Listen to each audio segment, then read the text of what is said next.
too. Gavin loves true crime. Gavin is a true crime fanatic. This dude will find all the most interesting YouTube videos. Sometimes he'll get me to watch them. Here's the thing, guys. If you send me a YouTube video, there's like a 99% chance I'm not checking that out. There's like an almost 100% chance I'm checking it out.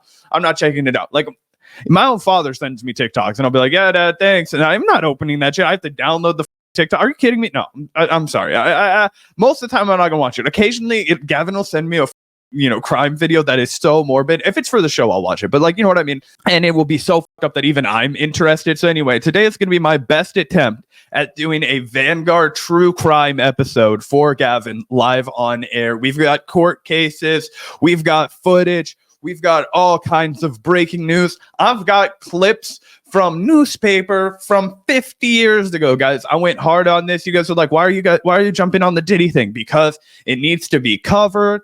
And, every time a billionaire's career is about to collapse, Gavin and I want to be there on the ground covering the fallout. And this is a man that needs to be brought to justice. So we're going to start where everybody probably knows a little bit, right?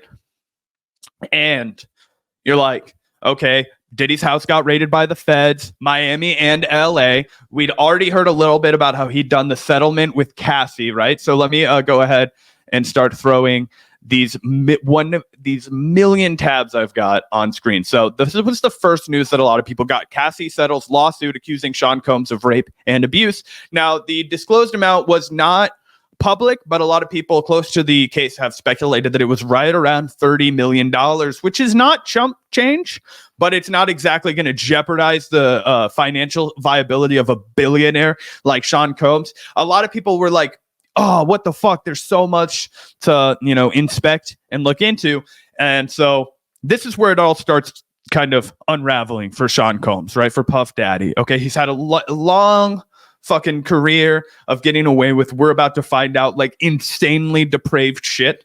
And this is kind of how it all bubbled to the surface. So it's all thanks to the R&B singer Cassandra Ventura for kind of having the courage to come up and say, hey, all of this shit happened to me. I am willing to, even though I'm terrified, come out and speak out against this incredibly powerful man. You're going to see how powerful he was and what these intense riches can buy for you. If you're a media mogul that's responsible for making people's dreams a reality, when you have an infinite seeming amount of wealth at your disposal. And, we're going to get into it a little bit, what your affiliations might be and what your connections are. So, for people who have been living under a rock and have absolutely no idea who Puff Daddy is, you've probably come across his music. He got really big when he was young.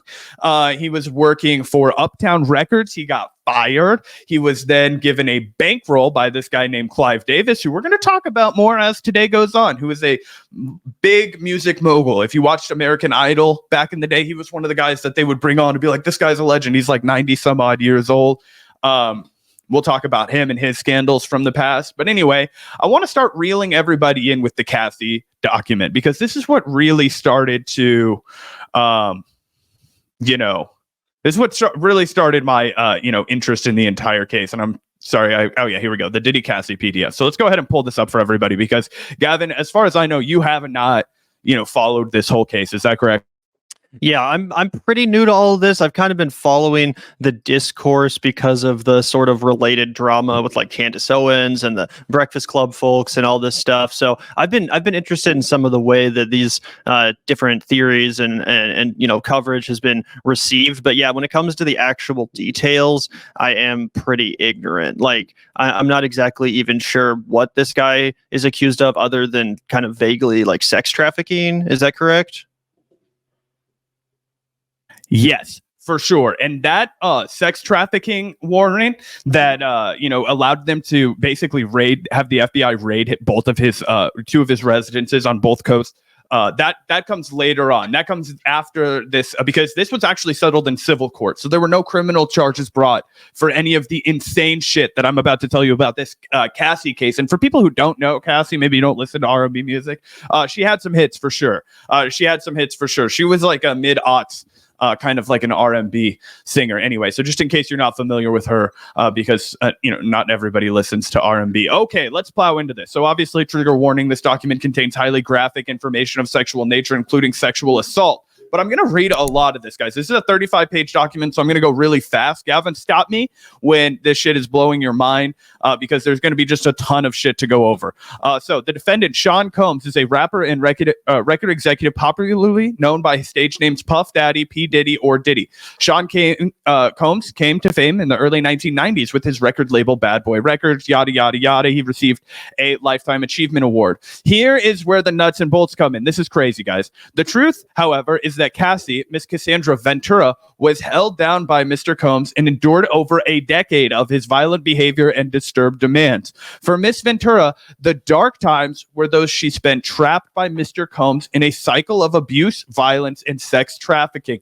Among other violent and unlawful acts, Mr. Combs raped Miss Ventura in her own home after she tried to leave him, often punched, beat, kicked, and stomped on Miss Ventura, resulting in bruises, burst lips, black eyes, and bleeding, blew up a man's car after he learned that he was romantically interested in Miss Ventura. Most people agree, and it's still speculation, it's not confirmed, but we're going to point to more evidence later. This is actually Kid Cudi's car. So the layers of this is completely nuts. Wait, what does Kid Cudi have to do with this? Just like he was trying to sleep with Cassie? They were romantically seeing each other when Diddy wanted to have complete control of her life, and so he blew up fucking Kid Cudi's car. So we'll talk about that more later when we get into the Fahim Muhammad guy and how he is, potentially a deep state. But this is a long story, guys. So bear with us. Involved in this. I didn't even know the Kid Cudi thing. Dude, you're about to hear so much more. Meek Mill, Usher. It's so fucking deep, bro. Okay. Ran out of his apartment with a firearm in pursuit of a rival industry executive whom he learned was nearby. Demanded that Miss Ventura carry his firearm in her purse just to make her uncomfortable and demonstrate how dangerous he is. And introduced Miss Ventura to a lifestyle of excessive alcohol and substance abuse and required her to procure illicit prescriptions to satisfy his own addiction. So this is a huge amount of allegations, right? That is basically how the case will work, is that is basically the entire litany of crimes that are being accused. Now we're going to hear line by line starting, and it unfolds like a novel, guys. It's crazy. Buckle up to your fucking seats. It's going to take a while. This will be a lengthy episode, but just bear with us because there is so much insanity that's about to unfold. It's nuts. So Miss Ventura, Cassie, met Mr. Combs in 2005 when she was 19 years old and he was 37 years old. Okay, so we're already dealing with a massive predatory relationship dynamic, right? He signed her to his label Bad Boy Records, and within a few years lured Miss Ventura into his ostentatious, fast-paced, and drug-fueled lifestyle and into a romantic relationship with him, her boss, one of the most powerful men in the entertainment industry, and a vicious, cruel, and controlling man nearly 2 decades her senior. You guys are about to uncover all kinds of crazy shit. Like, you are about to find out what a freak-off was and what he demanded that Cassie Ventura endure herself with later on when Diddy decided that he would get off on voyeurism.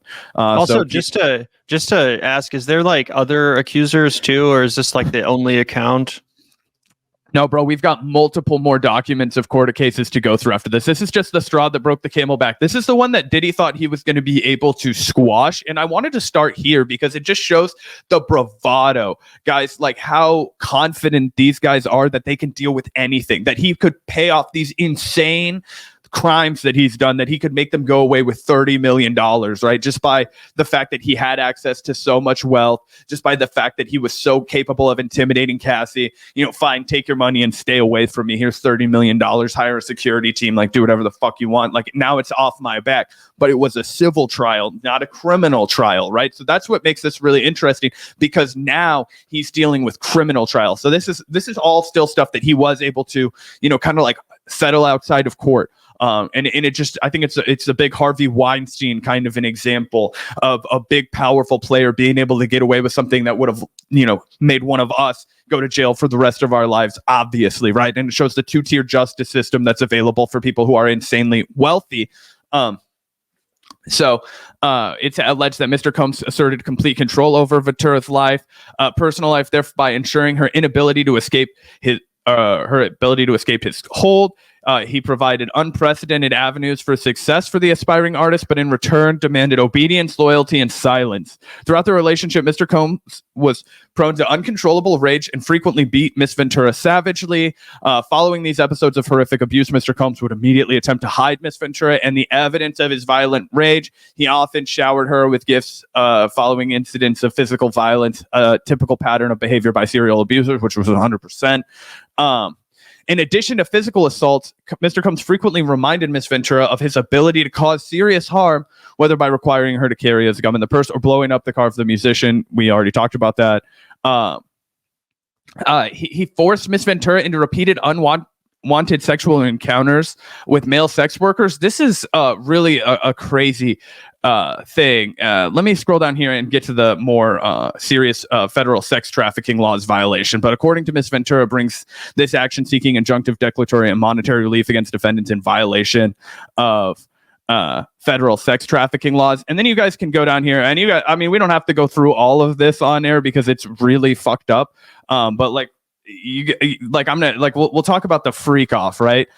So Mr. Combs forces Miss Ventura into sex trafficking, and this is where it gets really crazy, and this is where those sex trafficking allegations begin to first crop up. It's insanity that this doesn't immediately trigger like criminal investigation, but this was a civil lawsuit. She was settled outside of court, and like he would have been free to immediately after then like fly his private jet to a non-extradition country. But again, it's the bravado, right? It's him thinking that he'll beat any accusation that comes his way. He's lived above the law since he was 19 years old, whatever, right? Now he's 53. So it's just this extreme delusion that's presented, but he's also a psychopath, so that probably has a lot to do with it. You're going to find out about that in a second. Within a few months of beginning a romantic relationship with 44-year-old Mr. Combs and the 22-year-old Miss Ventura, felt beholden to his whims and demands. While in New York City, Mr. Combs told the Miss Ventura that he wanted to engage in a fantasy of his called voyeurism. Mr. Combs said it would turn him on if he saw Miss Ventura with another dick. And then it goes on to describe that the encounter lasted multiple days, which is super fucked up, right? They took a bunch of drugs. Mr. Combs directed Miss Ventura to perform sexual acts with this man while Mr. Combs watched them. Fucking crazy. He began to call them the freak offs or FOs, and he would repeatedly tell Miss Ventura at random moments that he wanted an FO, and Miss Ventura was eventually expected to facilitate this location and the hiring of the male sex workers. At certain points during Miss Ventura and Mr. Combs' relationship, he would insist on a freak off weekly. Mr. Combs would repeatedly tell Miss Ventura that this practice was our thing and our secret. Freak offs would often take place in hotel suites, including the Trump International Hotel in Columbus Circle, yada, yada, yada, other things going on. On one occasion around 2013, Mr. Combs had a freak off set up at the Intercontinental Hotel in New York City, after which he was charged with tens of thousands of dollars in damages by the hotel. So God only knows what this poor fucking woman endured in there. I don't want to just be engaging in fucking trauma voyeurism right now by going through all of these really explicit dark things, but I want everybody to know what we're dealing with. A lot of people at the beginning of this live stream were like, why are you guys talking about this? Because I read about this and I was like, holy fucking shit. And the fact that this was initially going to just be kind of swept under the rug, and you have to remember, guys, this is way post Me Too movement, right? This is when society has supposed to have been so woke, right? And I think it really has some R. Kelly shit written all over it, which we're going to see creep up more and more. And that's the fact that a lot of the victims were black women, young black women without resources that have been removed from their families, removed from their surroundings. And the police just weren't that interested in helping them out. The police just, we've seen that time and time again when you have, particularly black women victims, right? Like we've talked about the KC Defender being the only fucking investigative outlet, the only reporters in Kansas City that stuck on the KC serial killer beat, right? Why? Because it was all of the victims were black women. And the KC Star was like, no, this is nothing. KCPD was like, no, this is nothing. And then bam, what happens? That guy gets caught. And we realized that there were people that were being tortured in this man's basement. So clearly, we already know, we talk about it all the time. We have a two-tier justice system. And that's no different in this case, and it's a multi-tier justice system. It's not just, the vast wealth, but it's also does the jurisdiction police, which we're going to find off later. He had a lot of them in his pocket anyway. they didn't give a shit about these victims, people that he'd flown in from Detroit or from somewhere else and promised to make big stars just so he could exploit them in New York City or in LA and then send them back on a private jet somewhere else to not be his problem anymore. So that's all we have to really break into with the Cassie case, but that just sets the table for all of this. She settled with him. He thought that his problems were done. They were not, in fact, done, right? They were just only beginning. And that is what leads us to probably the most insane court case I've ever read in my entire life, Gavin. And to be fair, I've not read a ton of these, right? I had to learn how to figure all this shit out and find these and, dig deep last night when I was like, can I verify all of this shit before I talk about it and run my mouth for hours on my podcast? Yes, this is crazy. Okay, so this is the Southern District of New York. Sean Combs, his son, and a bunch of other people that we're going to get into. Think of this introduction to this portion of it as like the chickens beginning to come home to roost. Bad, right? Bad shit coming out for Sean Combs. This is where we started to get all the speculation that he was like an Epstein kind of a guy because of the stuff that is revealed in this lawsuit. This one comes in the wake of, Cassie's successful ability to get, $30 million. Okay. This is from a guy named Rodney Lil Rod Jones, who is a music producer who had recently worked with Diddy. So let's go ahead and scroll through here. These are all the defendants involved. I love how sharp they make Diddy look here. Defendant Sean Combs, defendant Justin Dior Combs, that's his son. Then you've got Lucien Charles Grange, that's the CEO of Motown Records, former CEO, excuse me. Ethiopia Hapterman, chief of staff. Another chief of staff, and then a couple of other institutions, record labels, things like that. Let's get into the summary of events here. Rodney Lil Rod Jones Jr. from the Windy City started playing instruments at the age of 5. He was considered a musical prodigy. He's worked the South Side of Chicago music scene, played with greats, all that stuff. Thinks his music career is up on the up and up. And from September of 2022 to November of 2023. So we're not digging back in time. That's one of the other things that I think is really important about the egregious behavior of Puff Daddy right now. Is after we were supposed to have collectively as a society said, hey, we're not going to tolerate this kind of behavior. Hey, this is not a way that's acceptable to live. We've already gone through all the Epstein hysteria. We've gone through the Harvey Weinstein thing, the Me Too era, right? Harvey's in jail for fucking decades now, rightfully so. You'd think that people just aren't going to behave like this anymore, but that wasn't the case for Diddy. So we can, read this summary of events. It says, Mr. Jones lived with Sean Combs for months at a time, spending holidays, birthdays, and missing major family events while working together on Mr. Combs' Love album. Mr. Jones resided at Mr. Combs' residence located in Los Angeles, California, New York City, and Miami, Florida. Mr. Jones also spent several weeks on a yacht rented by Mr. Combs in the U.S. Virgin Islands. Throughout the time with Mr. Combs, Mr. Jones witnessed, experienced, and endured many things that went beyond his role as the producer on the Love album. The claims raised in this complaint have been corroborated through witness statements, video and audio recordings, and images that Mr. Jones has in his possession. Mr. Combs required Mr. Jones to record him constantly. That's going to come up a lot. Constant recording. That's a feature of people who are trying to engage in blackmail, right? But we'll talk about that when we get to the tinfoil hat portion of the live stream. This is all engaging in facts right now. Yeah, I'm looking forward to the blackmail element of this story because that's where I have a lot of questions. For sure, dude. We are going to get to it because it is there. And this is where it starts to come out because this guy has the fucking receipts, bro. Mr. Jones has secured irrefutable evidence of the acquisition, use, and distribution of ecstasy, cocaine, GHB, that's like a party drug. It's like kind of like ecstasy, ketamine, marijuana, and mushrooms. So all party drugs, all like designer drugs, basically. The displaying and distribution of unregistered illegal firearms. Mr. Combs providing laced alcoholic beverages to minors and sex workers at his homes in California, New York, and the Virgin Islands and Florida. So not only is he doing that, he's doing it so much that there's evidence of it in 4 different fucking places. So it has to be constant. Mr. Combs' chief of staff, Christina Coram, you guys saw a picture of earlier, instructing her staff to retrieve drugs so she can provide it to Mr. Combs for his consumption. Christian Combs drugging and and sexually assaulting a woman. Mr. Combs detailing how he planned to leverage his relationship with Bishop T.D. Jakes to soften the impact of his public image of the Cassie Ventura lawsuit. Okay, so this is, again, I told you this came out after the Cassie lawsuit. So this guy was like, fuck you, dude. I have the receipts for all of this now. I'm taking your ass to court. Young Miami's cousin and or assistant sexually assaulting Mr. Jones. Actor Cuba Gooding Jr. sexually harassing and assaulting Mr. Jones. Rapper Redacted on Mr. Combs' yacht, consorting with underage girls, sex workers, and that rapper Redacted is largely assumed to believe Meek Mill, though it hasn't been confirmed. That's why a lot of people, you remember the Meek Mill tweets about how he doesn't fuck with, like, oh, no homo, bro, like, not me, bro, I love pussy, like, I'm always up in that shit, like some of your favorites. Like, yeah, at first I thought that was just like funny, and I was like, what the hell is this? I didn't understand at the time, like, how dark all of this is going to get and like how deep it was all going to go. Yes, 100%. And we should remind people about Cuba Gooding Jr. This guy's already had to do settlements for sexual assault. He like grabbed a woman's boob at a bar or something like that on camera and got busted for that. So Lord knows what he's done when he thought he was safe. That was in fucking broad like public as a celebrity. And then R&B singer Redacted in Mr.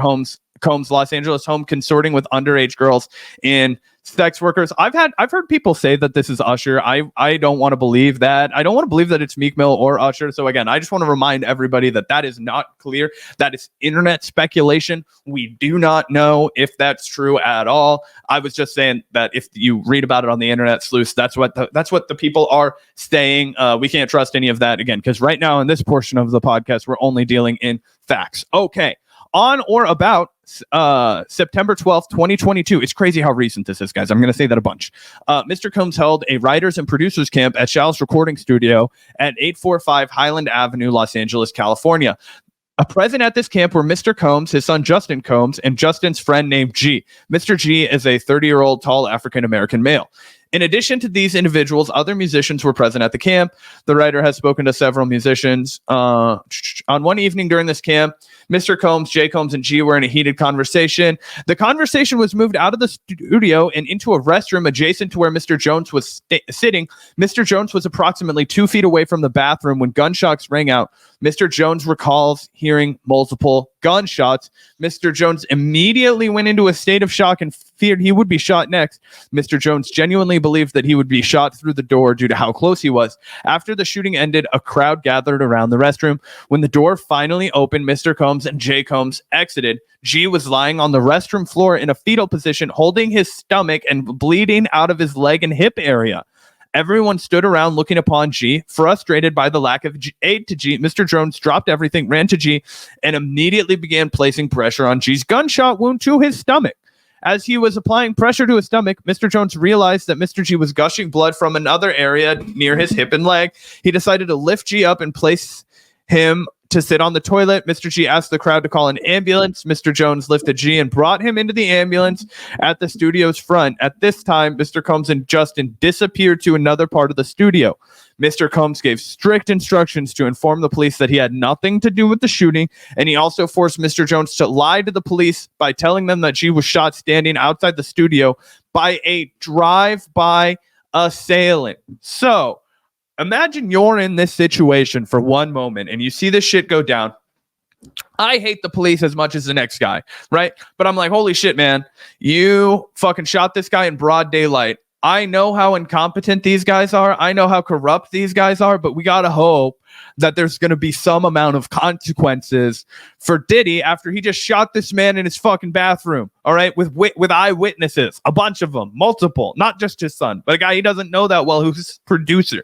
Gavin, just for, taking a litmus test here of the crowd, a little like, Windpin, what do you think happens to Diddy after this? Is it over for him? I'm going to guess absolutely nothing happened to him. Oh my God, guys, we gotta read on because this is crazy. I know that we're gonna have less people bought in on this, but I'm telling you what, guys, this is where it starts to get insane. Okay, so these are our images from the reporting. Man shot outside party at Hollywood recording studio. This is how it's reported on in the mainstream media. At least one person was shot at a party at a Hollywood recording studio, police said Monday. Officers were called to the 800 block of North Highland Avenue at Willoughby to check into reports of shooting at about 3 a.m. The man in his 30s was taken to the hospital in stable condition. He was reportedly shot in the abdomen. They don't say shit about Diddy in that. It's interesting. Mr. Jones has several corroborating witnesses who spoke with this writer anonymously due to fear of retaliation from Mr. Combs. They have agreed to speak publicly when subpoenaed. So that's bad news for fucking Diddy. He's going to have eyewitnesses on the stand being like, yep, he shot that guy in the bathroom. So that's fucking bad. Look at this, though. Look at this, though, Gavin. I don't even know if we can show this on YouTube right now. So I'm gonna stop. I'm gonna briefly scroll by it. Everybody, you catch it on you're about to see fucking gnarliness in the bathroom. Okay, it's gonna be fucking horrible, and then we're gonna scroll on, but it's gonna be enough for you guys to understand that this was a fuckload of evidence that could have been worked with. Are you ready? Before, I'm going to read you what you're going to see. Mr. Jones has the clothing he wore that day and believes he still may have the stains in the DNA of G's blood. The following are screenshots of the aftermath of the restroom where G was shot by either Mr. Combs or J. Combs, and we're going to scroll past that because YouTube is not friendly to us. Okay. Clearly, G was not shot outside the studio as Mr. Combs instructed his team to report to law enforcement. Mr. Combs and defendant LR, MR, UMG, and CRS provided private security for the writers' camp at defendant CRS. The security was porous and lackluster at best. The fact that either Mr. Combs or J. Combs were allowed to enter with guns, yada, yada, yada, we already know that they could get enter with guns. Okay, it's their property. Okay.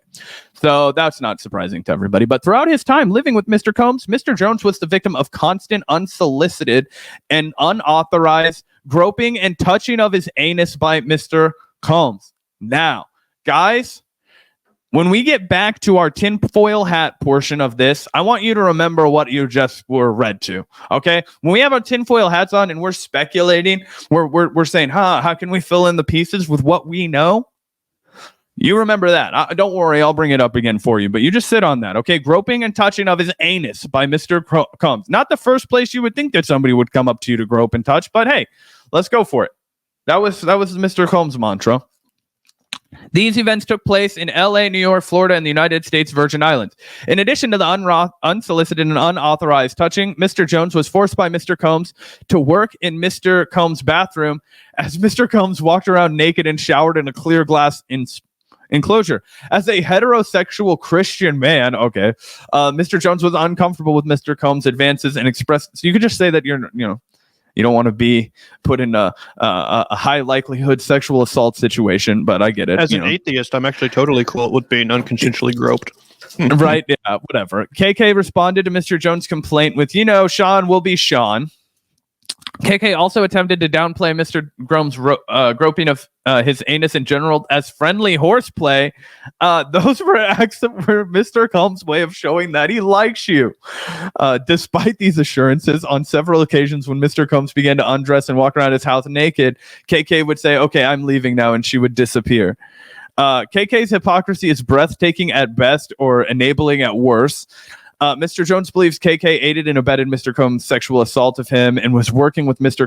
Combs to groom him into accepting a homosexual relationship. We don't have a ton of evidence that that's exactly what was going on yet, but it's definitely, it's definitely possible, right? It's plausible, even given the groping and the, things that we're going to talk about even later. But one of the big things that came out in this lawsuit, and it's something that we should pause and talk about for a second, is that there's insane homophobia that ran rampant through all of society, but hip hop was definitely no stranger to that. If you remember the 90s and the Y2K era, the F slur was basically the most common word in any rap song, from Big L to Eminem. It was everybody, F slur. So that was because there was a lot of, homophobia and the hardness and the toughness of hip hop versus the softness that was associated with, and the weakness that was associated with homosexuality. Now, we're going to put on our tinfoil hats for 1 second and remind everybody that, the guy that decided out of nowhere to have P. Diddy, start his, bankroll his, Bad Boy Records was a dude that late in life came out as a gay man and had at the time not revealed himself to be a gay man. So it's speculated at this point that, they might have had a homosexual relationship or, a relationship period that was sexual and, kind of got Diddy his start in the business. And then you would see that he would probably, continue to live that lifestyle once he became the one that was holding all of the chips. But Do you have anything you want to add, Gavin, or are you compelled to read on? I mean, we can definitely keep reading. I'm certainly interested in your opinion on the whole like blackmail element of this, because I feel like that's the implication that's sort of inspired a lot of the coverage and discourse around this whole case, kind of referring to Diddy as like the Epstein of Hollywood or whatever. So what like broader implications do you actually think all of this has on the industry? Because I've heard all sorts of theories, including unfortunately anti-Semitic theories that we can get into in a second, mostly from Candace Owens. She seems to really be leading that charge, almost implying that some of these guys like were manipulated into doing these acts by Jewish people or like super rich Jews or something like that, which almost seems to kind of take responsibility away from at least Diddy, kind of saying like, oh, they were just manipulated into this by these like super rich Jewish people or something. So I have no idea where that comes into any of it. Obviously, I don't, believe that there's this suspicious cabal of Jews manipulating hip hop artists or whatever. But that seems to be where some people have taken this. What's your comment on all of that? Yeah, my comment on all of that is not to get any of your fucking information on this case from anybody who has the word globalism in their fucking bio. You know what I mean? Anybody who says things like fighting back against the new world order probably isn't the best source of information when it comes to this, because look, there's a lot of room for empty speculation. And I've tried to be open about all the places where the internet's already filled in empty speculation. But you're right, Gavin. We could go through line by line all of the drugging and transporting of underage girls, of sex workers. That's all documented. In fact, I've got another case that we can round this out with the most recent Jane Doe, and I think that's going to be the one that puts him behind bars because it was she was a victim as a 17-year-old girl that he picked up in Detroit. She was in the 11th grade, guys, and we're and that was just like commonplace for him. But where people start to get into the deep state element, Gavin, and I'm glad that you just decided to shove us along to here, because you're right, it's we're moving a little slowly. This guy Fahim Muhammad, okay, so let's get into the Fahim Muhammad through his relationship with Diddy, and then we'll give you guys his bio. So Mr. Combs instructs his staff to always contact Mr. Muhammad if they're ever pulled over by the police in Miami or California. That's strange to say, but, maybe this guy's connected. Upon information and belief, Mr. Muhammad spoke with the LAPD after G was shot at the CRS. The LAPD was in CRS and witnessed the blood in the restroom, and they went with the bogus claim that the shooting of G occurred outside the studio. This was all thanks to Mr. Muhammad's connections within the law enforcement. Mr. Jones had no reason to disbelieve Mr. Combs, as he had seen firsthand through the shooting of G and the subsequent silence of the LAPD and the media that Mr. Combs indeed had the power to harm him. The LAPD spent hours in CRS after the shooting of G, yet there were no arrests. Mr. Jones witnessed the LAPD in the restroom picture above, yet no arrests were made. The morning after the shooting, Mr. Jones and several others arrived at CRS, and G's blood was still on the floor of the restroom, and Mr. Combs hired a cleaning crew to clean it up. So let's hear a little bit about this Fahim Muhammad guy. Where have I seen him before? As a guy who grew up on the internet, I was like, this is interesting when I saw this information. So people said, hey, you might have seen this guy before. Let's go ahead and I guess I quit screen sharing instead of sharing it to you guys. My bad. Here we go. Where have I seen this Fahim Muhammad before? Oh, hey. This guy was the head of security for Michael Jackson, the king of pop. Here's him on the stand at the Conrad Murray trial, the guy that was the doctor of Michael Jackson that they tried in 2011. Now, when did Michael Jackson die, Gavin? Quick, I'll beat you to the punch. 2009. It was 2009 when Michael Jackson died. Okay, that date's going to be important because we're gonna see, okay, that's not weird. 2009, this guy is the head of security for Michael Jackson, the king of pop. He probably has a bunch of connections in law enforcement. He's probably super established. There's probably a long history of him. He probably started out as a cop, or maybe he was in the United States Special Forces, right? We should be able to find a lot of information about this guy, given the fact that he, was the head of security for two of the most high profile people in all of music, right, Gavin? Right? Okay. Well, let's go ahead and pull up this feller's bio. So this is his bio on the Oasis Investment Group website. Why are we looking at his bio on the Oasis Investment Group? Well, that's because that's where you can find this motherfucker's bio and at least go with whatever story he wants people to have. So let's read about Fahim Muhammad, the co-founder of CIO. Since co-founding Oasis, Fahim has served as the company's chief investment officer, leading all new real estate acquisitions, capital investment, and management. In 2008, let me say that one more time.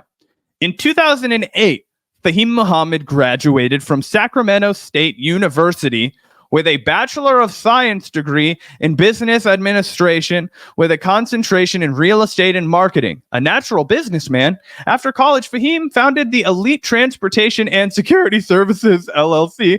Fahim grew his security company into a multi-million-dollar business. He continues to oversee the company, which currently has several exclusive security contracts with A-list clients, such as for Mr. Sean Combs.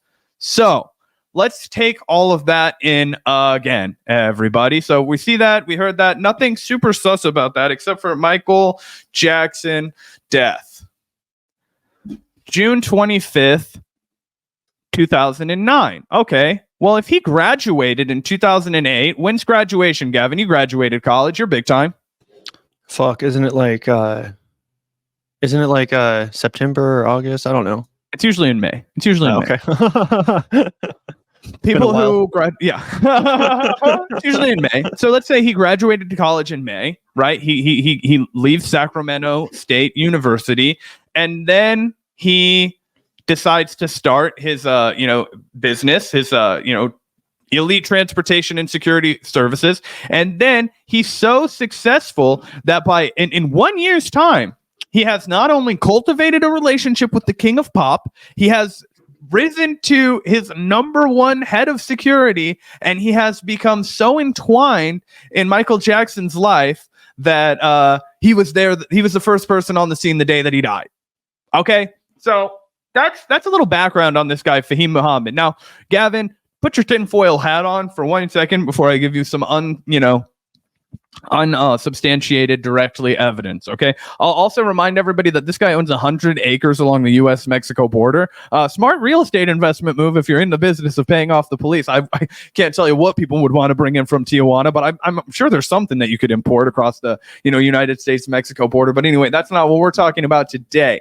All right, in 1 year's time, you go from being a fucking graduate of Sacramento State University with a real estate emphasis with your, bachelor's of science in business administration. And then a year later, no. What happened was the whole time you were probably trained by an intelligence agency. What would give you the skill sets to protect the King of Pop? What would give you a good cover? Oh, hey, I'm in real estate. I live in California already. Clearly, this guy was trained by intelligence agencies. And Gavin, if you want to get into more of that, we're going to talk. Muhammad was trained by intelligence agencies? Well, that's tinfoil hat speculation, Gavin. We have to say, we would assume. Well, right. Let me put forth this question for you, because I would love to hear other people speculate, right? As you said, all of the people who were just quick to jump to anti-Semitism, they're like, Mossad. I'm not going to say that. I'm going to say that these fucking skill sets that we're going to talk about. One, how I told you to remember that guy said Diddy was having him film everything. Yeah. Well, who has a lot of special skills in blackmail? Who has a lot of skills in, covert surveillance? Who has a lot of skill? Like, where do they train people for that? And also, this is crazy because I didn't watch all this documentary, but that was a similar need for Michael Jackson in the Finding Neverland documentary, right? Because he was constantly having his house surveilled because he was diddling little boys. Yeah. And he was trying to get blackmail on people, and that's exactly what this guy Fahim Muhammad specializes in. And so he goes and works for Diddy next. And Diddy's and I'm not saying that Fahim Muhammad's the only guy that's ever wired up Diddy's place, but the internet speculation is that Diddy was constantly using this blackmail scheme a la Jeffrey Epstein to kind of control people by getting them to engage in homosexual acts, which makes me sound like a boomer. I've been reading a lot of court documents. I'm sorry. Getting them to have sex with other men or underage women. Not that having sex with men is a crime, but it would be like an ego blow to somebody like Meek Mill if, there was tape of him having sex with another man, because in his eyes that would ruin his like hood cred or whatever. You know what I mean? And now that wouldn't be reasonable because of all the stuff I'm not like taking a shot at Meek Mill. Like I understand there's rampant homophobia in the society, and Yeah, the one thing that doesn't make 100% sense to me, and I'm definitely following all of this, it definitely, like, I'm connecting the dots like you are and everything. I just don't really understand why, like, the Mossad or the CIA or whatever would, like, have this much interest in manipulating and then blackmailing random musicians and celebrities. Like with the Epstein stuff, it was like always super powerful, influential people. And not that these celebrities like Diddy aren't super powerful and influential, but I just don't really see what like the point would be to blackmail them, other than just like, getting them to do whatever they want or something. But what do you think is like the overarching implication there? Well, for Diddy, it was to have market control over the entire media empire, and that's how he was taught by Clive Davis. So let's go ahead and take a look at this, Gavin. This is interesting. I think this is an article from the New York Times from the 1970s. CBS ousts an executive and sues him for $94,000. So this came out in May 30th, 1973. Clive J. Davis, the president of CBS Records Group and the man responsible for changing the Columbia record label image from a classical and show music to rock, was dismissed yesterday, and a civil suit was fired against him, charging him with illegally spending almost $94,000 in corporate funds, which in the 70s was a fuckload of money. Okay. In the court complaint, the Columbia Broadcasting System, the parent company, charged that Mr. Davis had redecorated his Central Park apartment, blah, blah, blah, blah, blah. Earned $350,000 salary and benefits. But at the same, basically this shows that he should have been fucking, booted out in shame, right? That his career should have, definitely taken a massive hit after you steal $94,000 from CBS, but not so. He goes out and he starts another record label. And we can go ahead and read about that. Here in a second, if I pull that up really quickly. He founded what's called Arista Records, which you guys might have heard of, and that signed a bunch of legendary acts. Basically, like a fuckload of people. Sly and the Family Stone, that was back before it was Arista. This was like, here we go. At Arista, Davis signed Barry Manilow, Aretha Franklin, Dionne Warwick, Patti Smith, Westlife, The Outlaws. Oh, come on. Alicia Keys, Pink, The Kinks. He's a L.A. Reid, Babyface, and through all of this, as he was transitioning more to get a stranglehold on hip hop, in comes his financing of Sean Combs, new 19-year-old just fired from Uptown Records, bankrolls him to sign Bad Boy Records. That's when the Notorious B.I.G., where he produces Ready to Die, which is at that time the greatest hip hop album that had ever been produced. And I'll fucking die on that hill, guys. Listen to Give Me the Loot and tell me it's not the most advanced fucking rap songwriting that had ever been produced up at that time. And that blew them out of fucking proportion, right? A lot of people think, Gavin, and again, this is tinfoil hat time, that basically after he created the power vacuum of having Tupac and Biggie killed, people, that's where the deep state also comes in. Like, how come these two very famous rappers were killed and we never got their fucking murderer in prison? Like, these guys who were two like legends of the music industry. Like, you think if they would have not found the guy that shot John Lennon, and of course they were going to put a guy in jail for shooting John Lennon. The fact that just nobody got put in jail, they were like, oh, it's connected to Suge Knight, Suge's in jail. Like, that wouldn't have been good enough, right? And so it was like an effort to, like, again, hold on to power in the media world. And then, people speculate that, Diddy had a sexual relationship with Clive Davis. That's how he was able to secure the funding. And then he was able to, by the, manipulation, by blackmail tactics, continue to rise as a star. Because let's be clear with everybody. Diddy is a goddamn awful rapper. Okay, the guy could not rap to save his life. And in the late 90s, he tried to put out project, but the only thing he could do good was sit in the background of Biggie's music videos and be like, Junior Mafia. Like, that's all he was worth, like, contributing, right? When he put out his own music, it was like Tarantino when he tries to act in his own movies, right? You know, this ain't about a girl who meets a nice fella. It's about tick, tick, tick, tick, tick, tick, tick. It takes you out of the whole movie because you're like, bro, you write like an angel, but you don't fucking act like one. I mean, Diddy, like, he was kind of like, who's that guy with the long fucking hair? And he's like a stoner looking guy, and he doesn't actually do anything, but he like creates the atmosphere and gets all these like producer credit. No, I'm just kidding. You know who I'm talking? Rick Rubin, I think is his name, or something like that. Is that who I'm talking about? I think I've heard. Yeah, I think so. Chat. Tell me if I'm wrong. Anyway, he's like a white guy that's on. He's like credited on a bunch of like for creating the atmosphere where greatness. Rick Rubin. Yeah, I'm not talking out my ass. Anyway, he's like that. It's like DJ Khaled. Like, you're not actually doing anything. So how was he able to reach to the top? It was through blackmail and manipulation tactics. And then your bravado, it just gets more. It gets bigger and bigger and bigger, and you're paying people off, and you're keeping the heat off of your back, and it's nuts. How this is all unfolding. Anyway, we can jump forward to yesterday if you're ready, Gavin, if you feel like we've heard enough about all the big raid. The big raid. So let me go ahead, and I have like 1 million tabs open, everybody. I'm so sorry. And if you're wondering why I'm across the board, I really should have taken an Adderall today, but I didn't. You're welcome. Has P. Diddy fled the U.S.? What we know. So after his homes were raided, there was much discussion about where his private jet was, right? So we hear from Newsweek this morning. Sean Diddy, and not that Newsweek is like the best fucking outlet, but bear with me here. This is some TMZ guard. Sean Diddy Combs, 54, could be facing a new set of legal woes after Homeland Security raided his homes. But some say he has fled the country. I don't think that's true. I think he's in the Miami airport parking lot. I saw the like photo or video of him pacing around in Miami. I don't think he can get out of the country right now. I think the heat's on him too much, and he knows that they'll down his plane, and then the fleeing will fucking throw more hot water on it. I think he's trying to play it cool and then get out and like secret. But some tracking his private jet claimed it landed on the Caribbean island of Antigua after Combs was questioned by customs official at the Miami airport. And I'll just remind everybody, in Elon Musk fashion, where's Diddy? And did he force a popular flight tracker to take down his plane data? Because guess what? It's no longer available. You can't publicly track his plane anymore. So anyway, we'll go back to this. What we know, law enforcement officers raided Combs' mansion in the exclusive LA suburbs of Holmby Hills, which is also the home to the Playboy Mansion. While Homeland Security did not confirm the reason for the raids, the Associated Press reported that 2 officials said it was part of an alleged sex trafficking investigation. Newsweek contacted Homeland Security and Combs' representatives by email for comment. Homeland Security said in a statement to media that it had executed law enforcement actions as part of an ongoing investigation, yada, yada, yada, cop talk. But yeah, this is the video we were referencing of him just kind of moseying around the Miami airport in a private parking garage.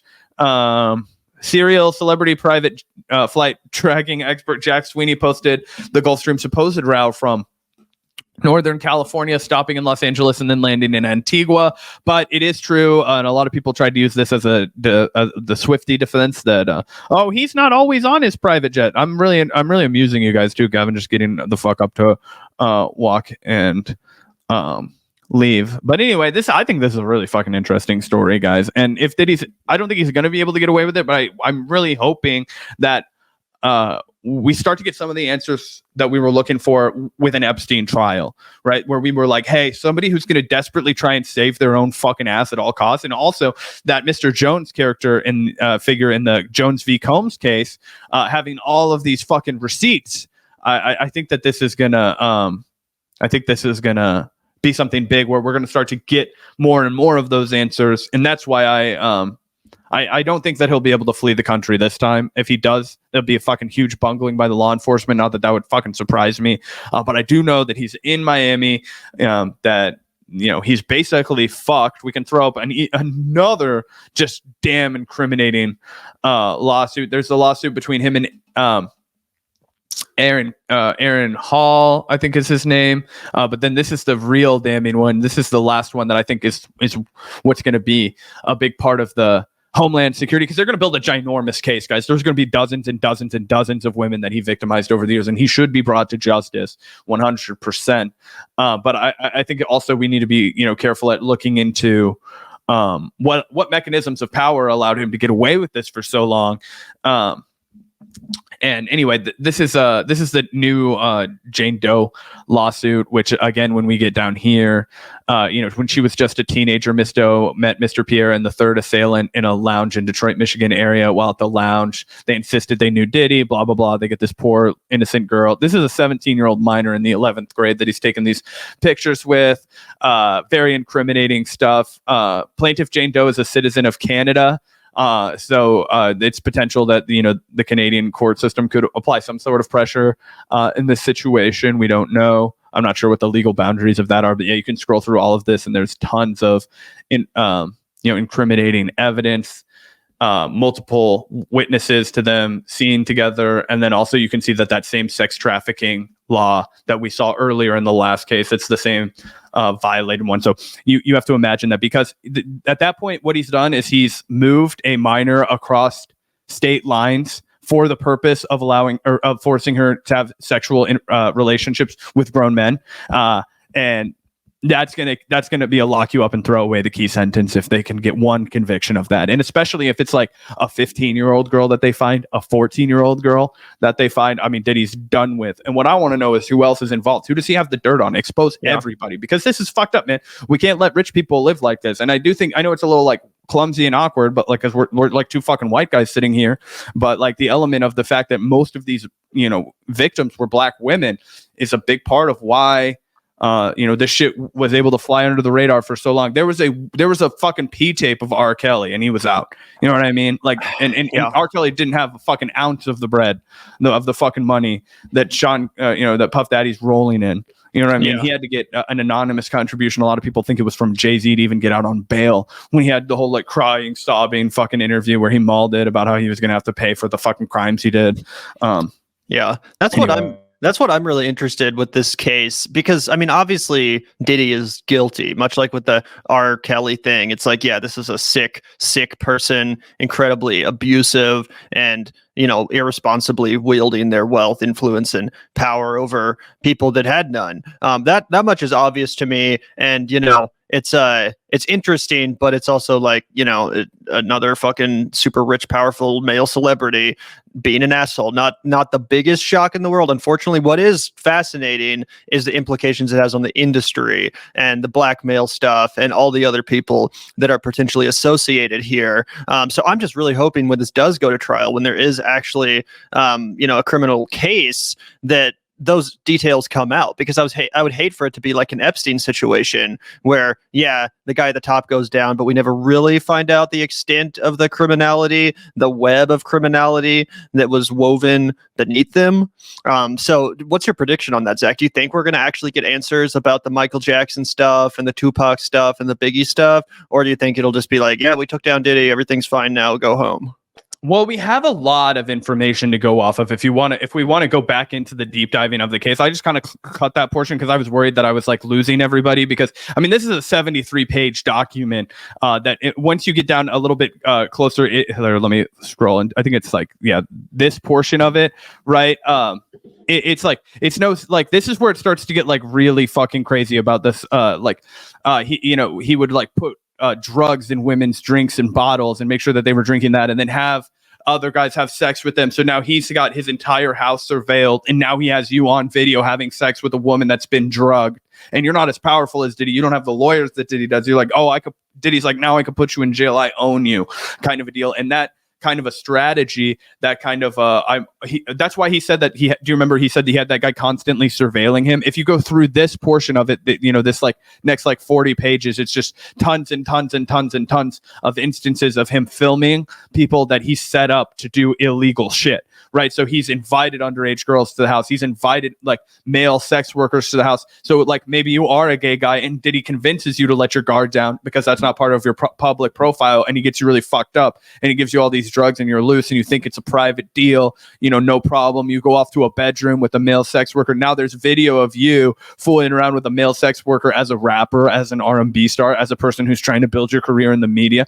Or, you're like, oh, he's like, you're with a woman that you're a girl rather, excuse me. And then like now, you've like drugged, raped on camera an underage person. Like you go to jail for 25 years. Like Diddy owns you now. He owns all the projects that you're going to do. He owns, whatever the public line you're going to tell the story. Don Corleone style. He's got you for a favor whenever he wants you. You know what I mean? He's manipulating you in the palm of his hand. And a lot of people are like, okay, so how did this dude from New York City pick up all these tactics, right? How did he learn all of this? How did he decide that he was going to use this tactic to climb to the top of the mountain? Everybody, like, there are tons of people who hustle in the music industry, but how do you become a titan? And a lot of people think that he picked these beats up off of Clive Davis, because why else would that guy give him, millions of dollars in startup capital to start Bad Boy Records and then help him take over the entire East Coast hip hop scene? And then after the death of Tupac, I mean, there wasn't a ton going on the way. I mean, you had Ice Cube putting out records. You had, it like Dre and Snoop. But even after 94 with Doggy Style, it wasn't like Snoop was putting out huge, like fucking landmark albums anymore. You got The Chronic, 2001 that came out. But you know what I'm saying? Like, it was a big East Coast hip hop was dominating. He was plucking artists from Detroit, from Chicago, from New Orleans, all over the place, and building up this like monstrous empire. And Clive Davis was kind of there to show him how to run it all. And the question you brought up earlier, Gavin, is a fair one, which is the question of, well, why the hell would the deep state or whoever got involved with Clive Davis, right? Why would they be interested in what he was up to? It's just music industry, right? Well, I'll remind everybody that during the 70s, there was a lot of interest from the deep state in rock and roll music and psychedelic music and what those bands were up to. There was a lot of attempts to infiltrate those. And what you saw was, instead of a bunch of white people getting famous doing the art that had, been forged by black folks, blues music, right? Basically what happened, a bunch of Brits got a hold of blues records and they were like, holy shit, this sounds awesome. We're going to make records that sound like that, but a little more faster and poppier. And then everybody in America decided, hey, we're going to do that too. This time around, when hip hop was burgeoning, it wasn't as successful when white people did it. Nobody wanted to listen to Mark Wahlberg rap. Nobody wanted to listen to Vanilla Ice rap. It took a long time. LP forged himself in the fucking hip hop underground of New York before he was ever able to have like even a remotely hit record. And now he'll get canceled for it because his biggest song was called The Full Retard. Like, you know what I mean? Anyway, that it was like a different time. So what did they do? They wanted to infiltrate that. And the speculation tinfoil hat time is, what were they trying to do in the early 90s? What were they trying to do in the late 80s when hip hop was first becoming fucking huge? They were trying to fill private prisons, bro. They were trying to fill up private fucking prisons. They were trying to put black dudes off the street. So, hey, here's what we'll do. Let's put songs that, glorify and glamorize, violence, drug distribution, all this kind of stuff. It's super popular. And, that's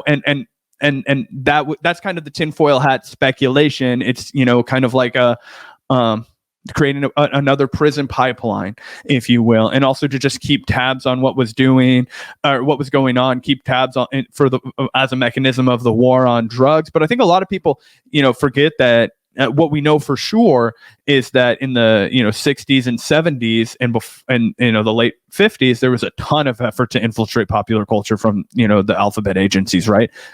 And I just think we would be a little foolish to pretend that they just gave that up forever, right? Like, hey guys, you know what? Pack up the phone. We're better funded than ever before, but I don't know. It just doesn't seem right to be manipulating the American public like we used to. Like, so that would be my like tinfoil hat analysis. Like, hey, yeah, it was to put dudes in jail, basically. Yeah.